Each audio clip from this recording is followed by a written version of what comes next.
अभी थोड़ी देर पहले स्मृति ईरानी जी का एक बयान सुना। उस बयान में वो बता रही हैं कि ग्लोबल हंगर इंडेक्स वगैरह के कोई मायने ही नहीं है, बस फोन करके लोगों से पूछा जाता है क्या आप भूखे हैं, क्या आप भूखे हैं। और वो सुबह से निकली हुई है घर से, 4 बजे से कोचीन गई और फिर कहां आई और फिर कहां आई फ्लाइट से। तो अगर कोई उन्हें भी फोन करके पूछेगा तो वो बताएंगी हाँ मैं भी भूखी हूं। मुझे नहीं पता कि आपकी इग्नोरेंस है या आपकी इनसेंसिटिविटी, आपकी अनभिज्ञता है या आपकी असंवेदनशीलता है कि भुखमरी जैसे संवेदनशील मुद्दे पर आप इतने हल्के तरीके से बोल रही हैं। क्योंकि इस देश की महिला और बाल विकास मंत्री होने के नाते यह अत्यंत चिंताजनक बात है, क्योंकि आप अच्छी तरह से जानती हो और अगर नहीं जानती है तो यह और बड़ा चिंता का विषय है कि global hunger index heavily based है 4 इंडिकेटर्स पर: under nourishment, child stunting, child wasting और चाइल्ड मोर्टालिटी।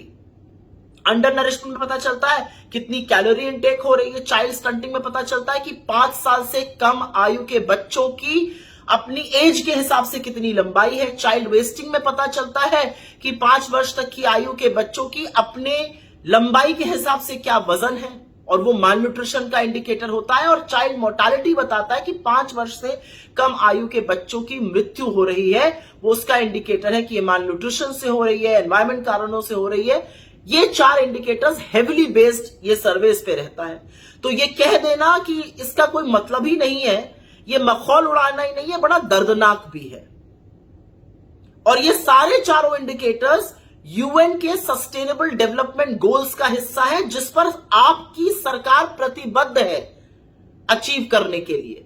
तो मुझे नहीं पता कि as women and child development minister आपको इसके बारे में पता नहीं है, और पता है तो आप क्यों बिना पलक झपकाए झूठ बोल रही हैं। लेकिन आपका एक झूठ मेरे गले के नीचे नहीं उतरा और उस पर मैं आपको सिर्फ एक सलाह देना चाहती हूं।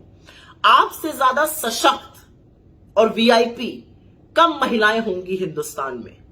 आप इस हिंदुस्तान को हवाई जहाजों से नाप रही हैं, जैसा कि आपने अपने वीडियो में कहा। तो मैं सिर्फ उस पर एक बात कहना चाहती हूं, उन हवाई जहाजों में मील मिलती है, ऑर्डर कर लीजिएगा। जहां आप पहुंचती हैं आप वीआईपी हैं, हर तरह का खाना मिलता है, ऑर्डर कर लीजिएगा। क्योंकि जब आप ये कहती हैं कि अगर फोन आएगा और आप बता देंगे कि आप भुखमरी का शिकार हैं, तो आप कहीं ना कहीं उन लोगों के घाव को जरूर कुरेदती हैं जो गुर्बत, गरीबी और भुखमरी के चलते रात की एक रोटी कम खाकर गुजर बसर कर रहे हैं। शर्म आनी चाहिए आपको।